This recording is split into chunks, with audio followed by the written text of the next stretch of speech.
Hello, everyone. Welcome to Family History Fanatics live stream. We don't have very many of them for the general public, but today is the day that we will have one. We have a poll going on for those of you on the way in. If you haven't liked it, go ahead and like the stream, and then take a moment to look at the poll. The poll is asking you what is your biggest challenge right now in genealogy? Is it staying focused? Is it not knowing where to start? And there's two other options in the poll. So be sure to check that out. I'm going to give a few moments for more people to jump into the live stream. Hello to everyone who has already started sharing their comments. I want to shout out Jack Gracie. He is a new channel member.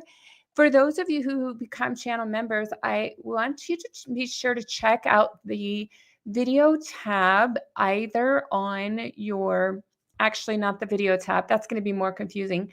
Check out the playlist tab, whether you're on desktop or you're on mobile, and you'll find multiple playlists that say member only in the title, and then you'll access all of the channel member content.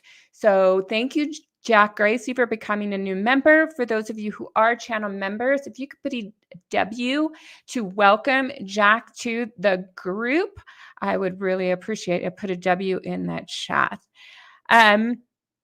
This topic is about multiple projects. How do you handle multiple projects that are happening at the same time? And one of our pre-show comments is from Bob Bell, and I really love this, and maybe some of you can relate. Speaking of too many projects, I'll have to multitask during the beginning of this live stream. So fair, Bob. Such a fair point. All right, so let's see what other comments I can check in as people are hopping in. Let's see. So we've got June and Seamus and P. Smith and Rebecca, Louise, and Bob is bouncing in and out. And I think a number of others are here today. So thank you for joining us.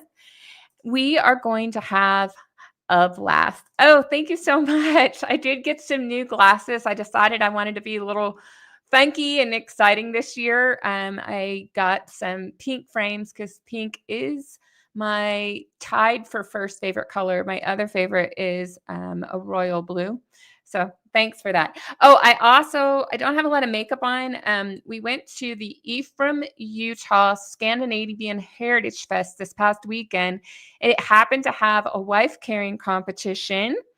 And we finished 10th out of 30 or 31 competitors, which was really great.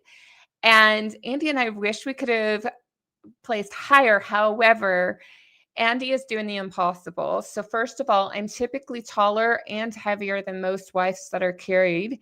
Andy is also 5'11", and it works better and I'm 5'7", 5'8", and between the two.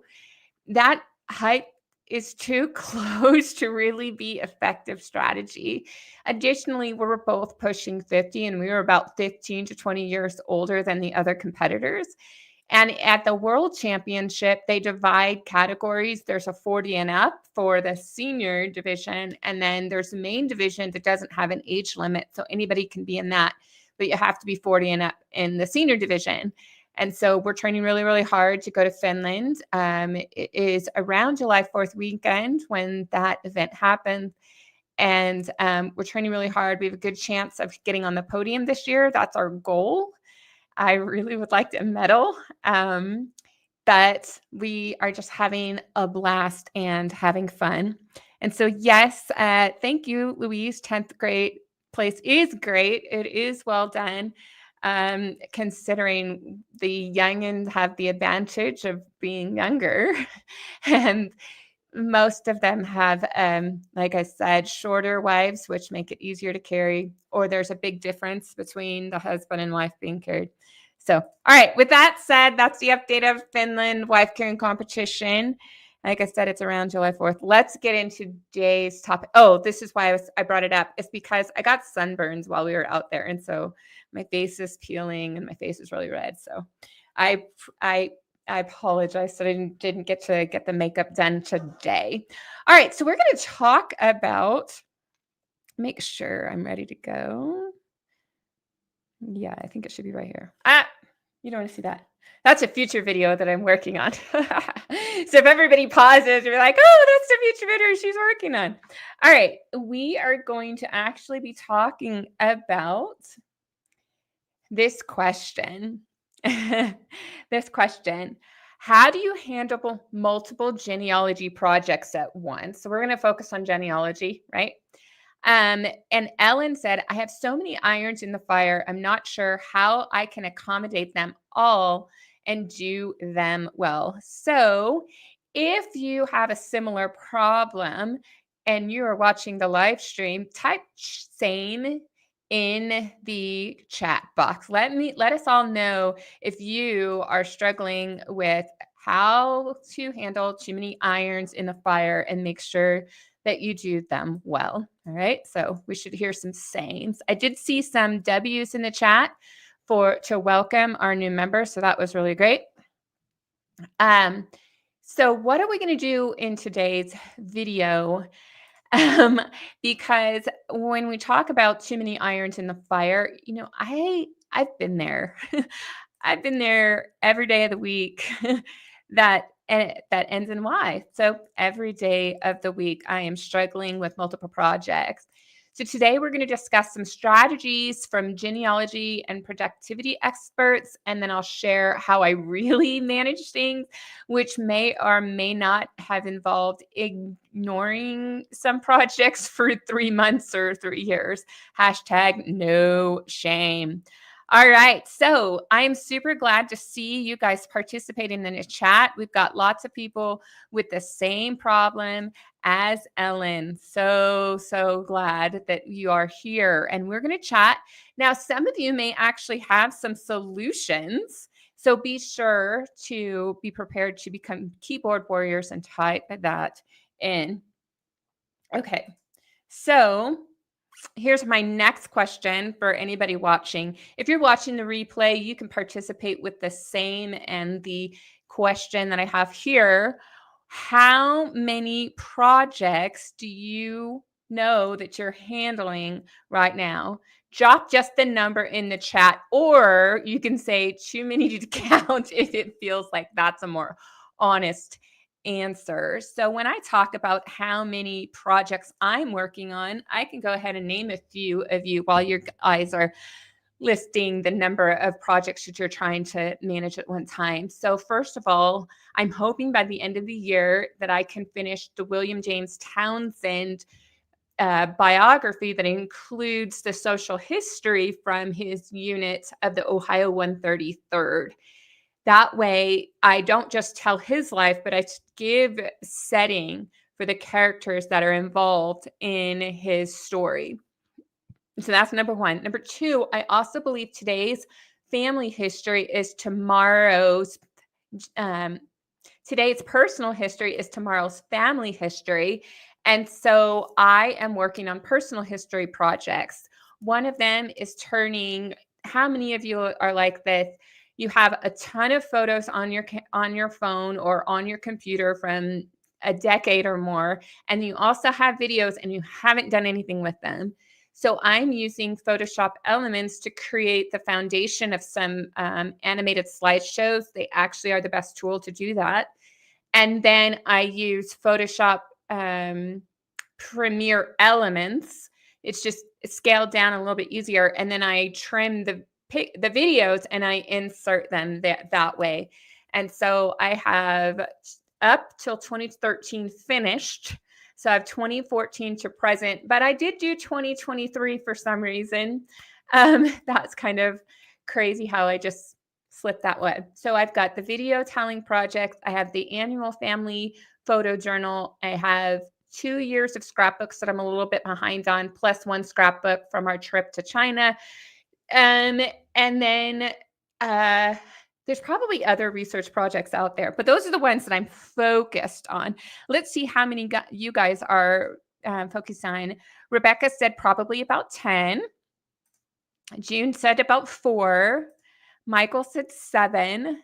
I like this. Louise said one big and a few small. So that's kind of like where I'm at. Now, mind you, I have 117 drafts of my ancestors that I need to turn into stories. And that's like big, but in the distance for now because I'm waiting for until I retire in 3 years to tackle those. And then I'm not sure how to say this. I think it's either Udo or Udo. Let me know how to phonetically say that in the future. They said about 4 or 5. So far we don't have anybody that says they have too many to count. That's good.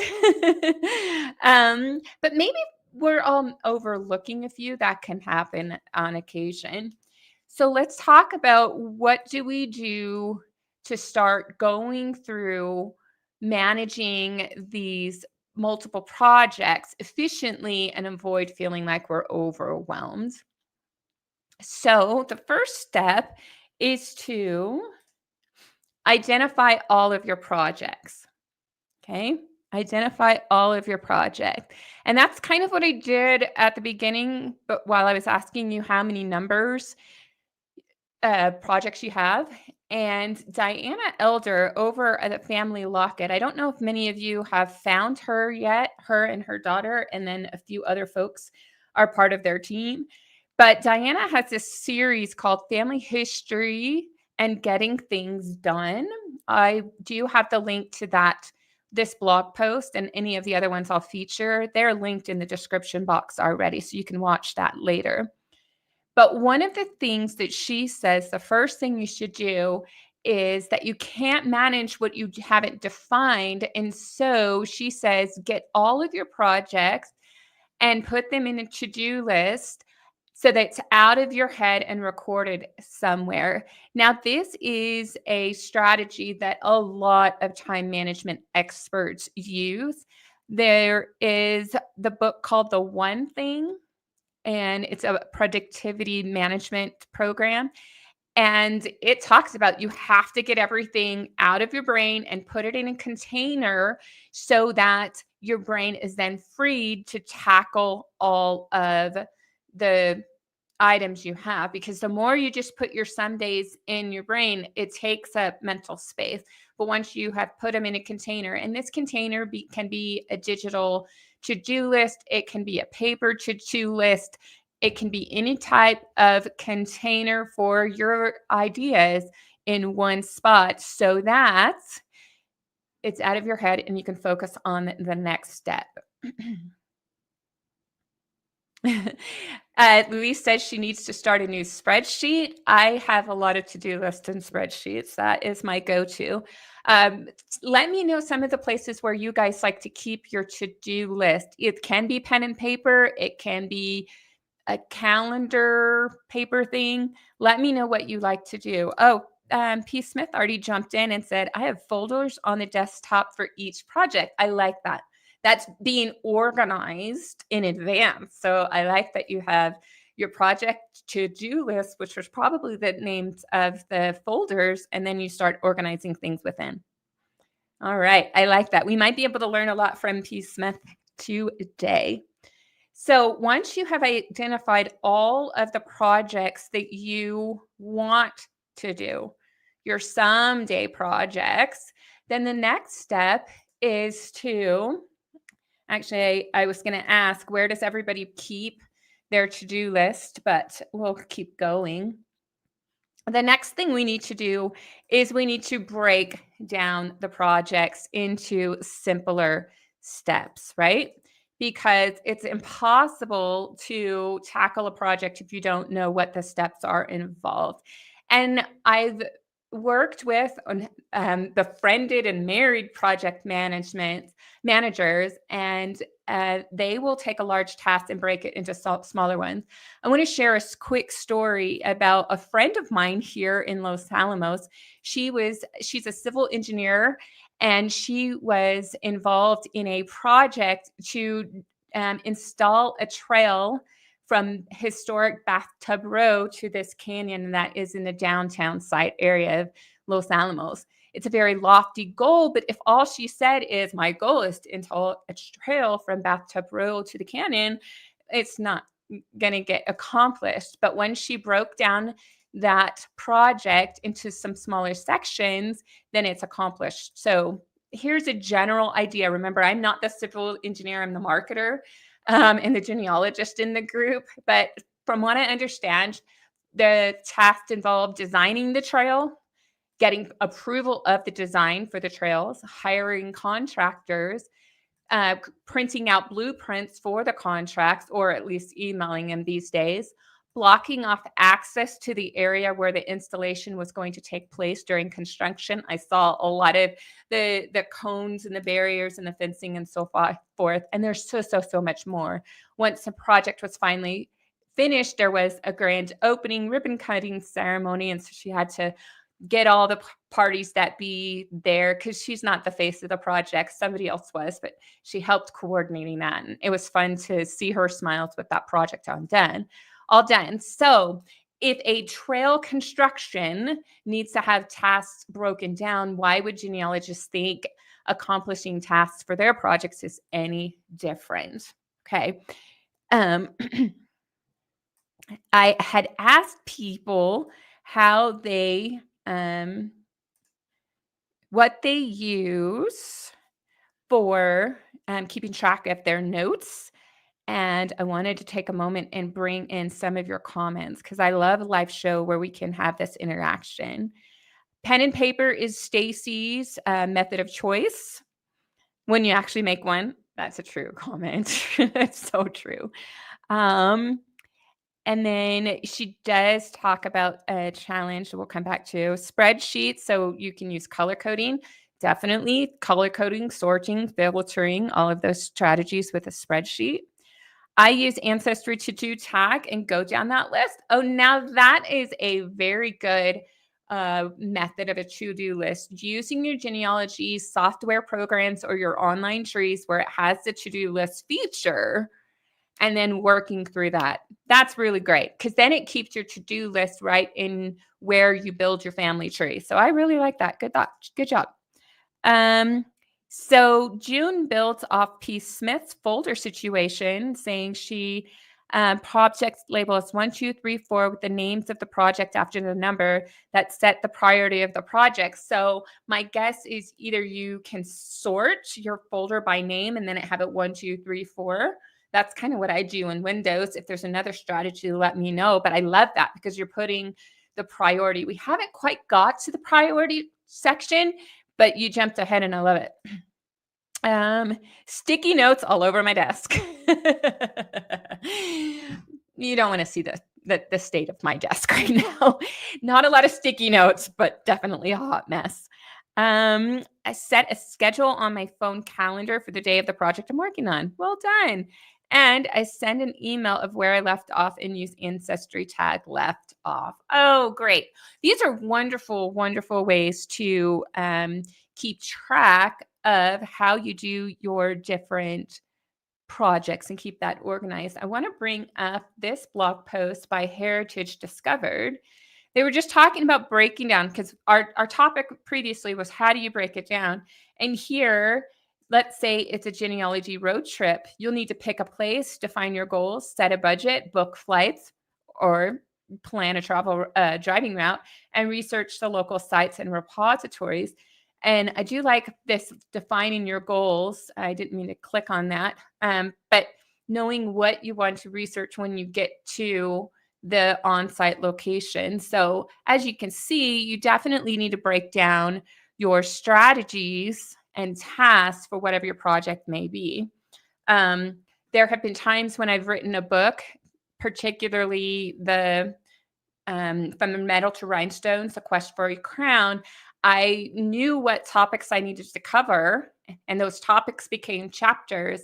And then I created a spreadsheet that said, okay, first draft, and then I'd put a date in when I finished the first draft. And then I would go to first revision, and then second draft, and then third beta readers. I would go and give it to people, and then I do a final revision, and then a formatting where I put in all the pretty stuff, the pictures and whatnot. And then once that chapter was complete, I had that. This is still just one project at a time, but until you know what's all involved with one project before you try to tackle multiple projects, you're going to run out of space. So I have a question for the chat for those of you who are watching. Have you ever been overwhelmed by a project because you didn't break it down? That's the first question you could possibly answer. And I need to bring it up on screen. I'm sorry. And what's one small task you know you need to do right now to accomplish whatever projects you're working on? So those of you who said you, especially the one big and multiple small one answer, some of you said I have 4 projects, 7, 4, probably about 10. Have you ever felt overwhelmed in your projects because you didn't break it down? You can just type yes or no. And then if you want to share, what's one small task you know you need to do right now to move forward one of the projects you're working on?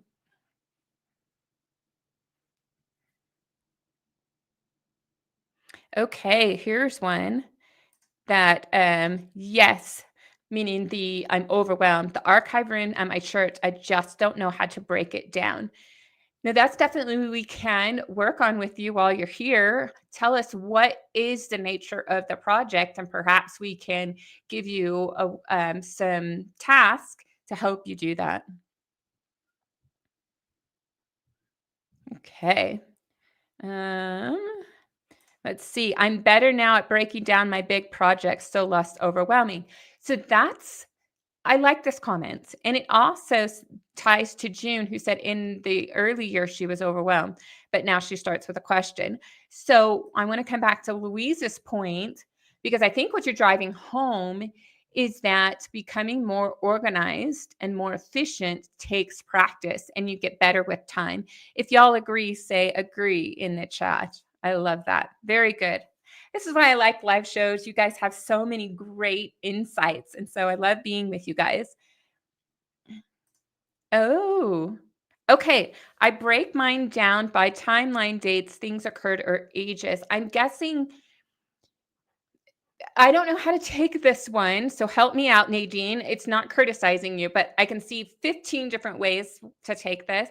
Are you talking about the project of the research? I research based on the timeline dates or the ages when things occurred, or is this a writing outline? Because since I love writing so much, I immediately went to a writing answer of why you use the timelines, but it also could apply to research and it could apply to other things.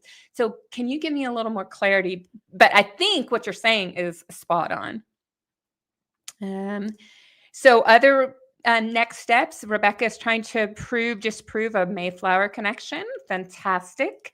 Didn't they just have a series about a new update to the silver books, or did I just see an amazing webinar about the nature of the silver books? I'm not sure. I know I watched a webinar recently about the silver books for you, and hopefully they'll be helpful for you when you finally get to that step.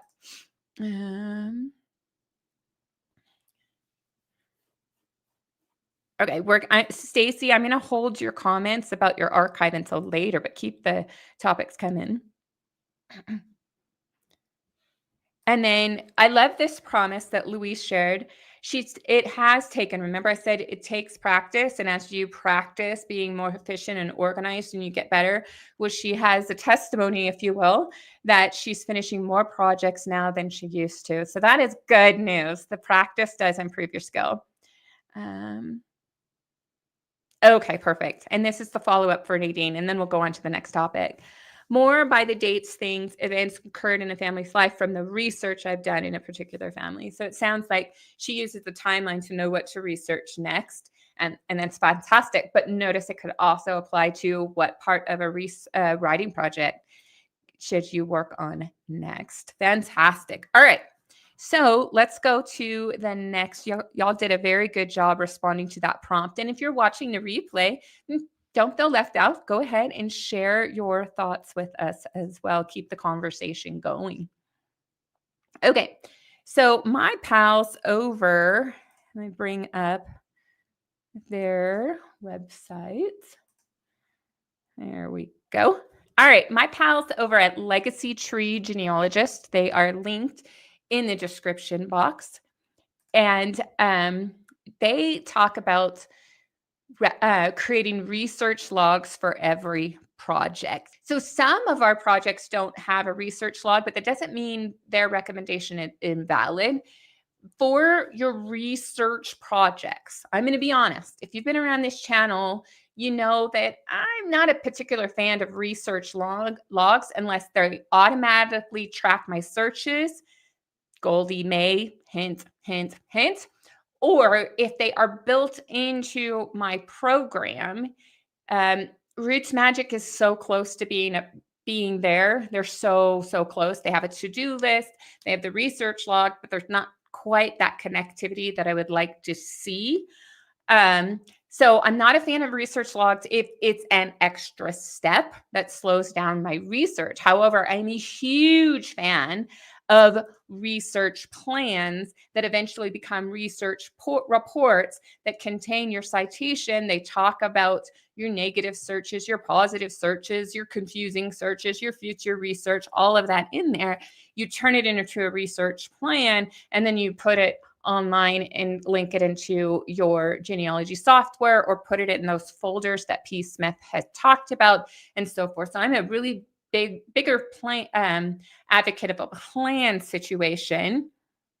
And then when it comes to my other tasks, I just need like a to-do list, if you will, for a project rather than a log. So let me know what you think about research logs. We don't have to get it too much because we kind of covered it a lot in this channel. But if it will help you be organized, if it will help you manage multiple projects at one time, then by all means use a research log. I'm just saying you don't necessarily need one. Okay, so then next thing on the list, we've created our plans. We identified our projects, we break it down, and we generate our plans. Now we need to talk about scheduling the work. And this goes back to what June had said, where she puts things on her schedule. She sends herself emails to help her remember where she's at in her project.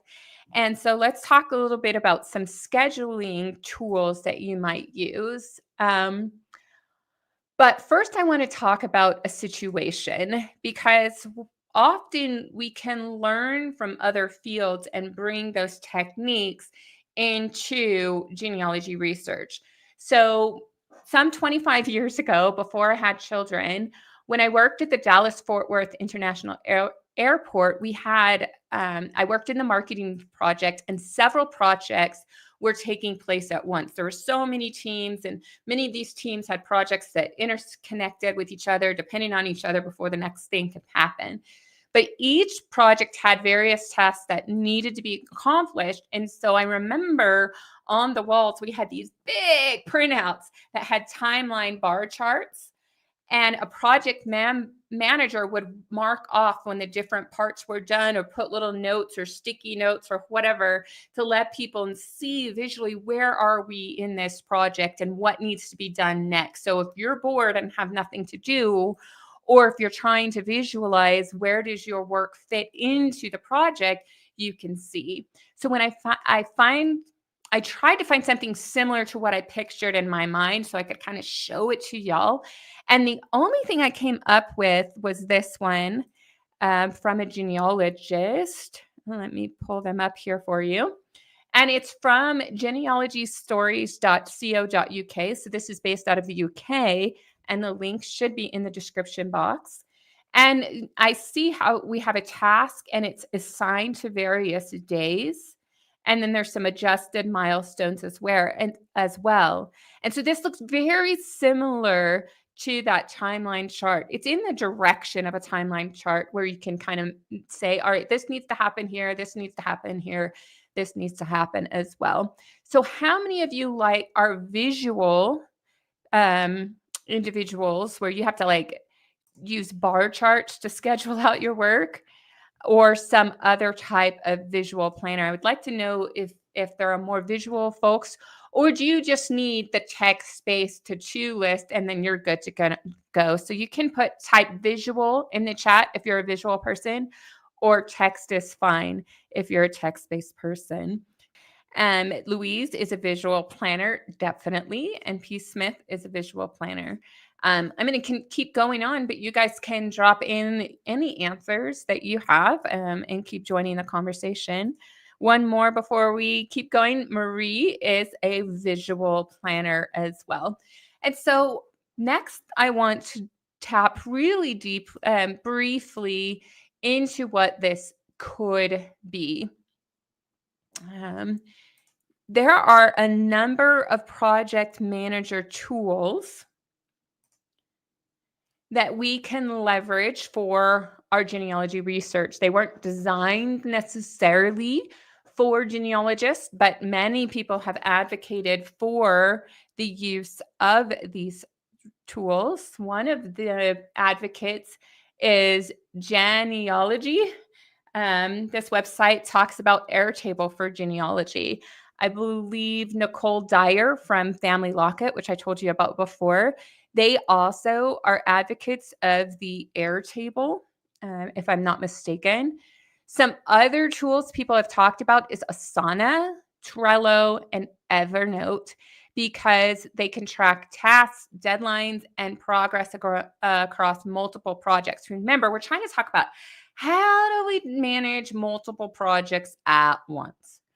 But I will tell you, I like my spreadsheets and I like my paper checklist, and they can be incredibly helpful. Now, you'd be surprised.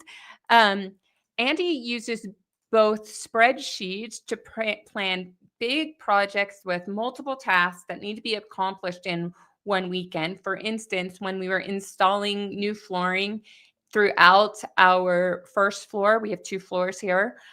He had this spreadsheet and it had the bar charts of what needs to be accomplished when and about how long it would take. Um, he wasn't exactly sure, but it was some rough guesstimates. And so he used his spreadsheet for that.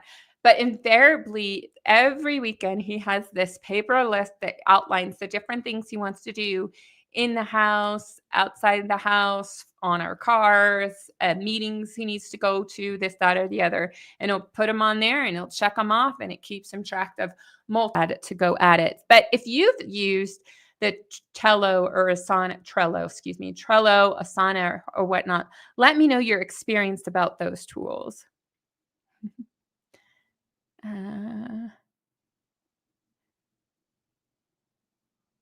Okay, so YSY Budgery says project management. You need milestones, red little green tracker for each intermediate goals. I like that. I'm not sure what tool you were referencing or if you were just being general, but I do find some value in a project management that gives you a little reward saying, oh, you're getting better because you're doing this and you're getting closer, or hey, wait, this deadline's coming up. Kind of need to get this done sooner rather than later.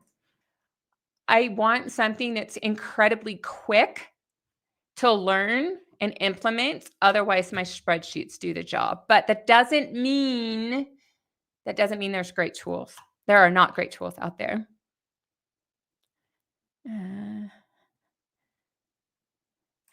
So Marie says she tried Airtable. It's very powerful, but need to get more experience with it. Oh, here's one I haven't heard of before. Caban, possibly misspelled. For authors, they've used this. Goldie May is one of my favorite auto research log tools. That's pretty fantastic. And they do have some research planning tools. It's a pretty powerful tool, which is why I like them so much. Evernote, yep, I tried it, not working. And Louise and I, spreadsheets and list. We're the spreadsheet and list people. But that's okay. You need to try what works for you, because if you have so many things to manage, you might not be a spreadsheet person. It might not work for you. And so that's why there's these other tools out there. So keep the recommendations coming of what your favorite tools are. Stacy said, how do I manage multiple projects at the same time? Poorly. Smile. Yeah. Yeah. All right. So let me have some real talk with you here. Okay. My real talk is this. I have tried pro systems, I have list, and I do break things down into to steps. So for instance, let me show you my video project where take this out. All right. So I am doing those videos for the family videos.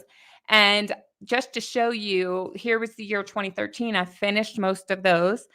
And I would say, okay, what the video is, it's for the month of January. There usually is the word create. You can see down here in 2024, I need to create them. Sorry, that's actually kind of small. I don't want to give too much away, but I had the music used. But notice here in 2024, here's the music I want to use. So I have the music used, or I colored the music I want to use, current status. Well, if it says create, it's probably not going to be anything else over here. But then I have notes. Do I want to do a voiceover? Do I want to have captions? Or is it good enough just to get it done and move on? So that's one of the tools I use, but don't actually try to schedule when I'm going to do those videos, because those videos take time and they take energy, and I'm not always in the mood. And so I'm kind of the person that just says, I have the list, I have it out of my brain. So when I come back to it, I could just pull up where was I last, and then I can keep going. Other real talks is, it might be picking up on this. I work on things when I'm in the mood for it. So for the William James Townsend project, it's almost June and I haven't quite been in the mood for it yet. Instead, I've been working on the family videos. I've been working on doing some volunteering for Family Search just through their global hinting project. That's kind of an interesting one. They also have, instead of indexing, now it's validating what the AI handwriting has created, because I'm trying to refill them well before I go into the next project. But 2 months ago, I finished creating scrapbooks for the family. So I have from my birth all the way until about 2 years ago.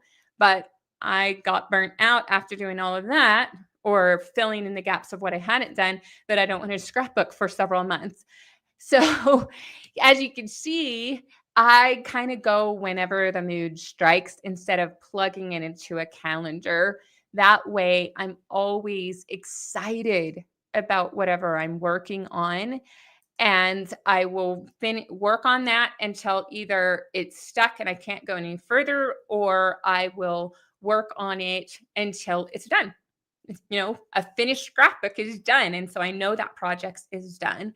And so I will be honest, I typically manage multiple projects at one time by getting the projects out of my head and on paper, figuring out what the task needs to be done, leaving the to-do list items in the research projects or in a research plan.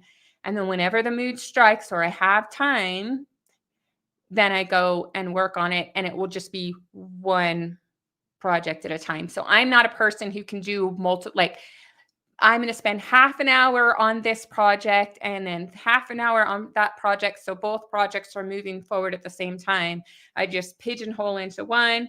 When I get stuck, then I'll go to another and then go to another. I don't know if anybody else is the same way because yeah, I don't know if anybody else is the same way. If you are not, Andy is constantly working on lots of different projects and moving them forward at the same way. So I think that's why some of these project management tools where you can schedule things and put them on your calendar and all that other stuff works for people who can move multiple projects forward together. And that's why the spreadsheet works best for me, because there's no actually due dates except for, the writing book I want done by the end of the year. Just because I really want to get it done by the end of the year. But that way I'm always leveraging whatever juice I have instead of pushing through drudgery when I have other projects I can work on that are calling my name. All right. So there's a number of comments that are coming in here. I love it.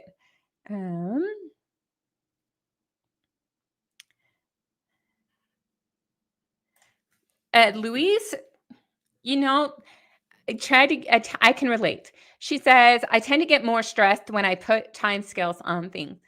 Yes, because my problem, and maybe you have this similar problem, I never really know how much time something is going to take, and I never curate the data that could help me in the future. So, how long would it be take to write about my European vacation from 2 years ago? I don't really know. How long does it take to create a scrapbook page? I don't really know. How long is it going to take to uh, research the Ohio 133rd? It took 7 months that I didn't plan on, right? And so because I don't know how long things are gonna take, and because I get stressed out when I put time scales on things, I think you and I are cut from the same cloth. Now, P. Smith is giving me some encouragement, and for anybody else who like this, if you're not in the mood to work on a project, you usually won't do a good job. Agreed, full stop. Let's see. Oh, Houston, Texas, Dave. Hey, I grew up in Houston. What part are you from? Don't give me too specific, but just north, south, east, or west. That's what I want to know. Took 2-month trip driving to all my ancestors' place where they took photos of tombstones, visited local historical sites. Stacy is a mood project type person, but it's hard to get back into it when I lose that motivation and get back to it later. Agreed. Agreed. It is hard sometimes to get back into some projects. And so when I'm between moods and I'm trying to figure out which one is the next right one to work on, I try to think about, okay, which ones should I be getting done sooner rather than later? For instance, the family blog book really needs, I hate to say this, really needs to take precedence over the William James Townsend book because my kids aren't as young as they were anymore. And if I want to have voiceover work, because I haven't done videos where they talk about their experiences instead of me just saying something or me just putting words on the page.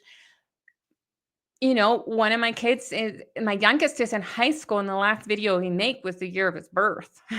So I missed all of his cute style of talking. I just have a few little videos of him over the years, and I don't have enough to recreate his voice with AI.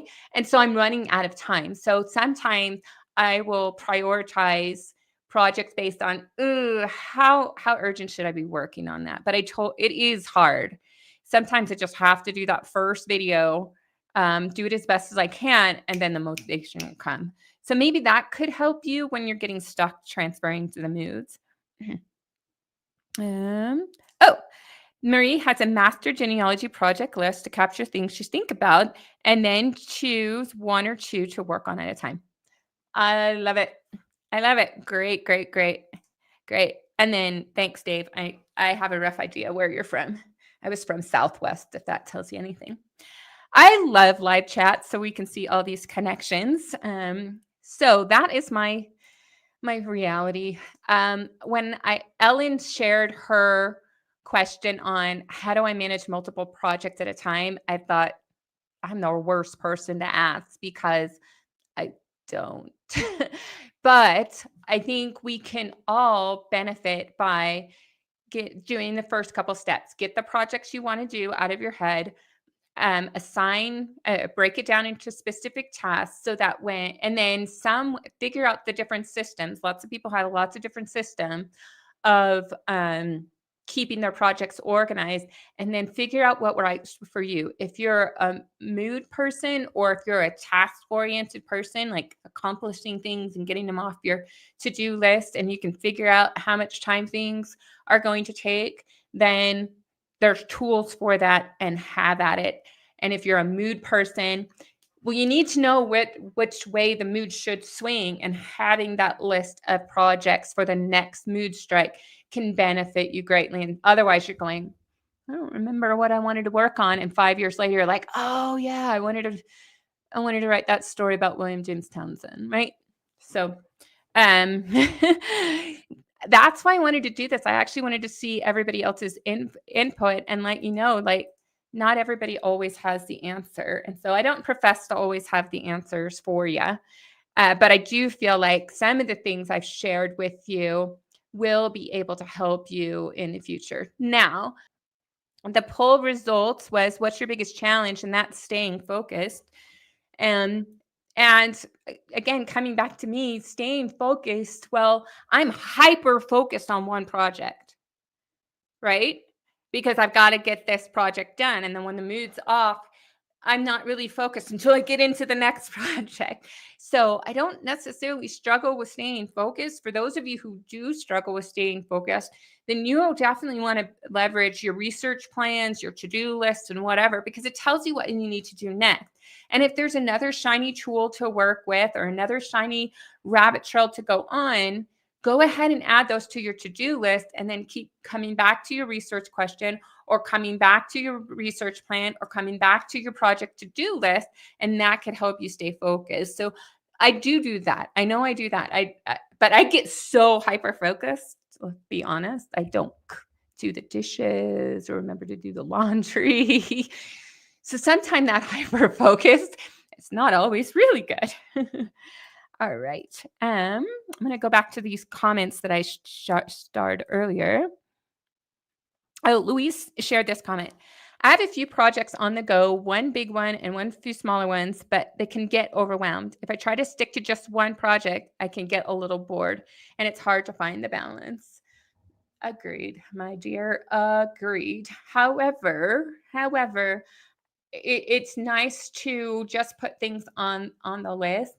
And then I think you want to remember to give yourself grace. There's a time and season for the projects that we want to do. When I had my 5 little ones, and the youngest was a baby, I didn't have a lot of time to do the writing and so forth. However, at that time, my husband was so kind, and I also had some scrapbook buddies, and we made a date to scrapbook. So I did a lot of scrapbooking of my kids' younger years, which is why I didn't have my childhood until Andy getting married until this last year. And then he didn't have from when Junior was or Cinco's. I referred to him as Cinco. I'm calling him Junior now, even though he's not a junior. I don't know. But when he was little, like when he came and he was young, I just couldn't do that much anymore because I had too many kids that I was homeschooling. And so then I was like, all right, well, I can index and that could keep my juices flowing until 2016, where I started my genealogy YouTube channel. And then I started sharing the projects I was working on, and I had a little more free time because the kids were more involved in their schooling and so forth.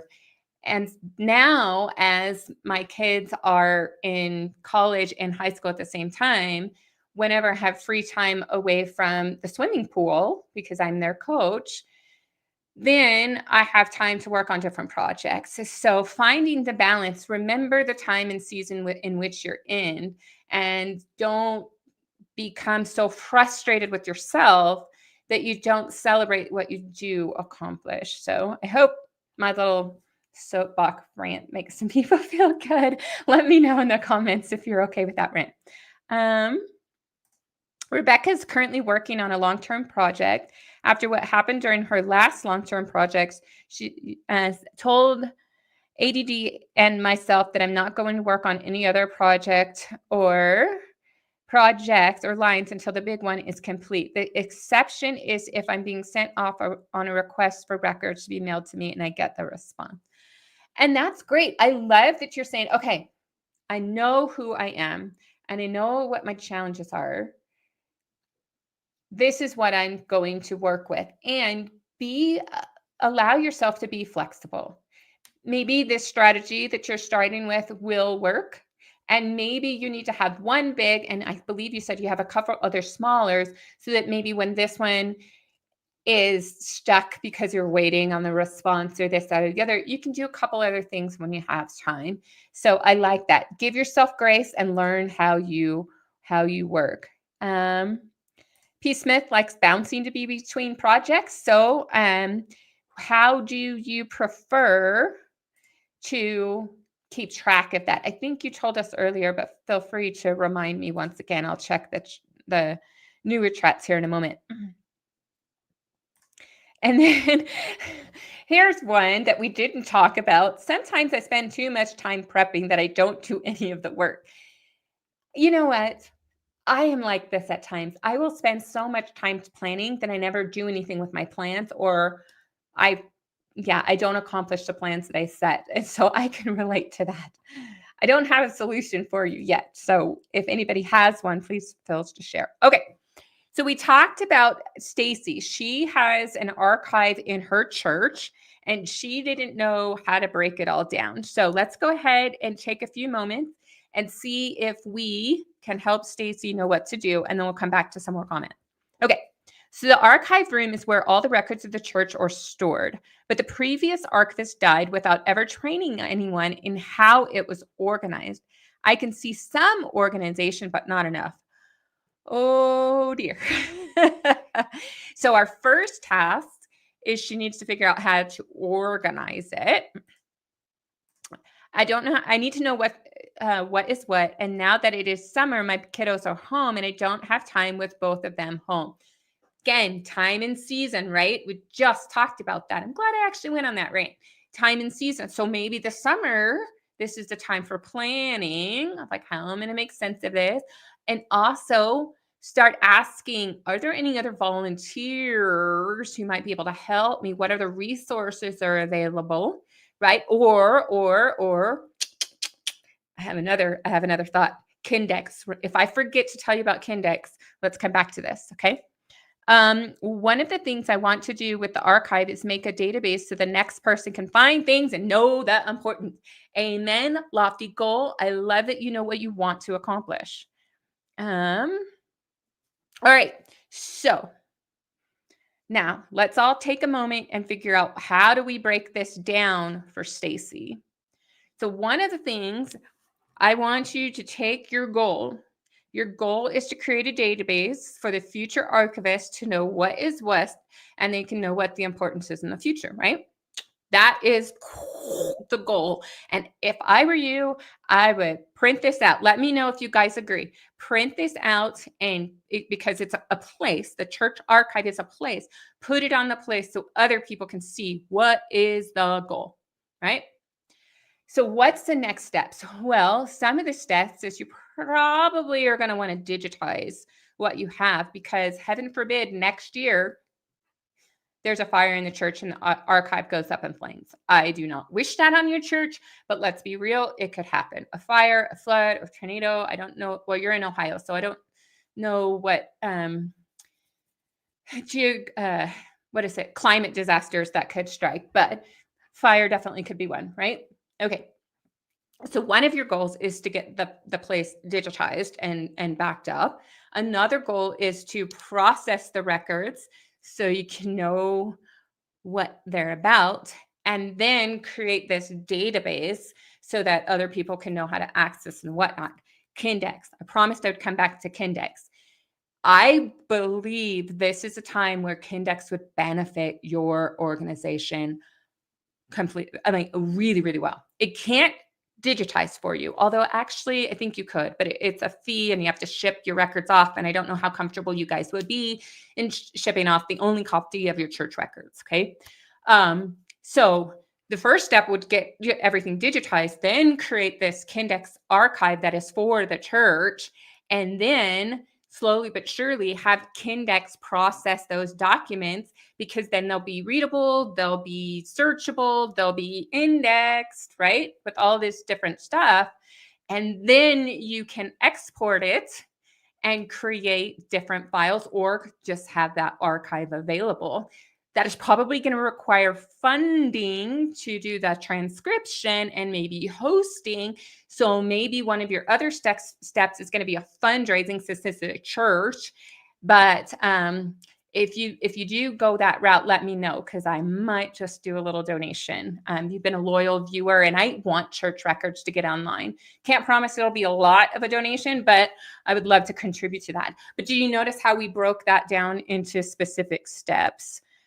Let me know what other you guys also have to recommend. She said we did have a flood in the archives room about 4 years ago. Fire and tornadoes would be a natural disaster. And P. Smith said, it sounds like a physical job to start with. Absolutely. But notice the physical job would be to digitize everything. And then you can leverage all this power of AI and whatnot to go into it, because you could possibly also, the AI isn't perfect and Kindex isn't perfect, but it can do an auto transcription of that archive.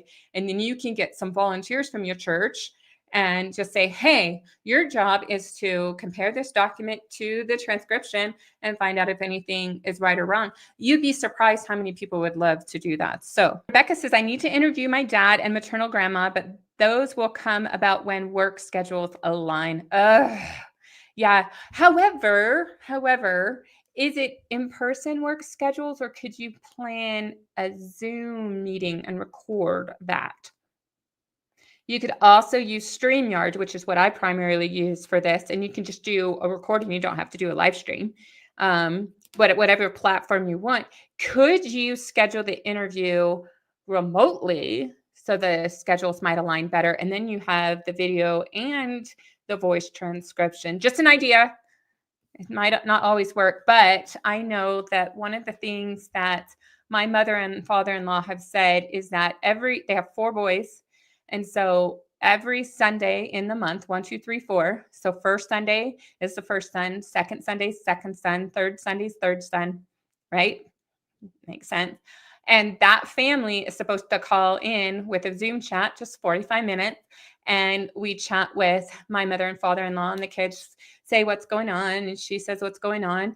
Maybe you can schedule a date, and it doesn't have to be long, because they used a free Zoom account, which is why there's the 45-minute limit. Maybe that might help. Just a thought. Marie says, one area I need help on, tasks that need to be done on an ancestor at a particular location. I have a list, but I need to track the location to help me accomplish this. So planning for a trip. You know what? I'm right there with you. So in 3 years, when Junior graduates high school, Andy and I will be semi-retired, and we will start traveling. And one of the things we're going to do is I'm going to travel first to Columbus, Ohio, and get into the different records that are not online and start searching for all my relatives that are in there, instead of just saying, oh, just one person at a time. No, I'm just going to have a list of people that are in Columbus, and I'm going to research those, because court records, I found that there was a guardianship record for my Sherman Lewis Brown ancestor, and I stumbled into it without looking for it. So I think the people on the other side want me to figure out who my grandfather's brother's biological parents are. He didn't have any offspring, so it's kind of hard, but they're just guardianship records. It identifies the names of the people, but it's just like a little extraction. I'm getting off on a tangent. Regardless, I know that I need to go into court records, and I just need to be open to the experience. But I'm pretty sure there's other records in Franklin County that I need to go into. And so planning a trip and knowing what to look for, that's going to be something I'm going to be working on in the next 3 months, because that's the first place we're going to go. And then we'll go to Cincinnati, because I have a strong contingent of people in Cincinnati, and then to Huron County. And Cincinnati, and then across the river is Anderson County, Kentucky. And there's not a lot online, like for Anderson County at all. I don't know if there's not enough in existence. I haven't actually pursued that yet, because I haven't had any time. But during retirement, that'll be someplace I go. And then eventually we'll go to Ontario, to the Gainsborough area. And then eventually we'll go back to Hanover, Germany, and then Karlsruhe. If they can get the Catholic records online sooner rather than later, that'd be great. But you just need to know where you need to look, and then join me on the journey of trying to figure out, how do you figure that out? I don't have a lot of answers for you right now, but I'm in the same boat. So Cindy had this question. Does she give me a follow-up? Okay, you were asking me. Okay. Other than you and your husband, and it's anyone else in the family conducting research? I'd like to ask other relatives to participate, but I'm not sure. Okay, so this is 2 parts. There's you and then us. There have been other people in my husband's side working on their family truth. And he's in contact with them and they share research. And in fact, he and his aunt were working on a case which led to finding out that we're related to vampires. If you haven't seen that and you're a channel member, be sure to look at Andy Bust, the 40-year lore. 40-year lore is one of the videos on our channel for channel members if you want to hear about that. From my side, not really. There are some people on the more prolific lines, the Comforts, the Claybaugh, the Tannehills. Yeah, those are the biggest lines. But the Geislers, the Hoppas, the Zemsteins, not really. She passed away. So a lot of those lines, there's not really anybody working on it. It's just me. You'd like to ask other relatives to participate, but not sure. My experience about getting people to participate in research, it falls flat. I don't know what other people would say, but my experience is a lot of people will be willing to share stories. They will be willing to share what they happen to have in their home. So the family Bibles, the photo albums, the artifacts, or whatnot like that. But to do actual research, I have rarely had anybody willing to be an assistant. I have written rough drafts of the Geisler book. I didn't have anybody who would, from my family, contribute to that. There's another book. It's out of the screenshot. It is about Grandpa Lou. My two aunts had no problem contributing some stories to that. So I gave them a proof copy. One of them was an English major, so of course she marked up the grammar. Love her, and it was fine because we're at the beta phase. Go for it. But then she also gave me some insights and stuff. But I haven't had a lot of luck getting anybody else to help in the research. Taking a DNA test, I've been able to get them to do that. So I don't have any advice for you. I just have the reality of what I've experienced. However, some other people who are watching this may have had different experiences, and I would love for them to chime in. Cool. This is a little success that Houston Dave had. We found a book written in Southwest Virginia that was written when the town first began, and it had a few of our relatives in it. Then we went to the local genealogical society, and that led us to the will. Fantastic. Fantastic. So everybody give a little hands or a yay for a Y for Houston to Texas Dave for his success. Glad to hear it. Thanks. I'm glad to hear that you enjoyed the chat today. I love when you guys are active. I hope that you appreciate it. And for those of you who missed the live show, I usually announce it on Facebook and on YouTube. I'm struggling to keep up with the email reminders. So if there's anybody who wants to volunteer to just write the emails, I could use a second set of hands. Let's see. There was one more question. So if you watch that video, I talked about how I have this weird fear of water. And last year I had a panic attack when before the race, I fell off in the wife pond, which is 3-finger deep pond that my husband jumps into. And then he's supposed to carry me out. But if you fall off, he's got to drag you out and then you have to get your balance. And it adds 6 seconds or more to your time. And it can be the difference between 3rd place and 4th place, which, wouldn't you know it, in the sprint competition last year, it cost us the bronze medal. So, I didn't fall off the water, off his shoulders in the water last year in the final event that we did, which is the longest event. But we missed it by 2.8 seconds. It's not a spoiler alert. It's in that video. So I don't mind giving this away. So this last year, my goal was to lose 10 more pounds so I can be the lightest I can be on his back without being unhealthy. Mind you, I'm one of the biggest disadvantages to my husband. Thanks, Pete Smith, for saying you'll do that task for me. I appreciate it. Because I know you watched it. That's why I'm asking you. So I am typically one of the heaviest wives there. I am also one of the tallest wives there. And my husband is not one of the tallest men there, which makes our height differential and my weight a major disadvantage to him. Okay, with that said, we have been training at 7,500 feet above sea level. So there's not very much oxygen and it makes it really challenging. But I needed to lose 10 more pounds and I am like 1 pound away from that 10 pound and it's driving me nuts. So I'm as close as I can and I'm doing it healthily and I'm doing it safely.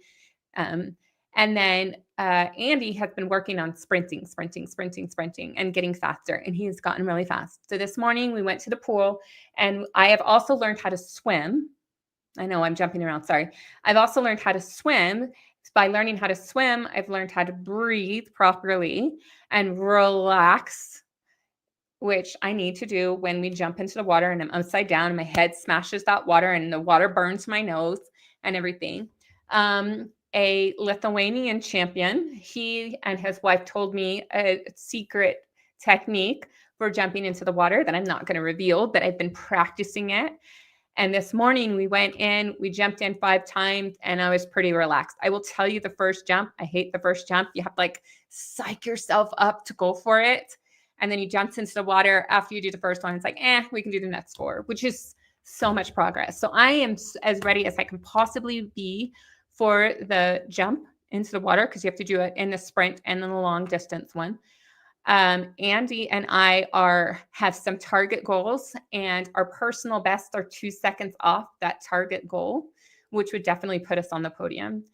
And now we just need people not to be faster than our target goal that we have, because we can't control how fast everybody else is going to be. But I think we're as ready as we can be, and we're ready to go. But the most important thing of the wife carrying competition is to have a lot of fun. And so while we're striving to do the impossible, because we're almost 50, that's another problem, but we don't let that stop us because one guy is like a multi-time winner and he did it all in his 50s. So we're not holding that back. And we're in a division of 40 and up. So that helps. But yeah, we're as ready as we can be. I really, really hope to come back with medals around my neck, and you guys will be the first to know. So I know that wasn't genealogy related, but if you happen to be in Finland around July 4th and you want to come out to Sonkajärvi to watch us compete and say hello, that'd be great. And if you're from Australia and you know where Singleton is, there is a wife carrying competition in September, like middle to late September, and we're going to be there. And so if anybody wants to meet up in Australia, we're heading to that one too. So that is the update on the crazy wife carrying competition. Thanks for sticking around for those of you loyal fans, and we will see you in the next video. Bye, guys.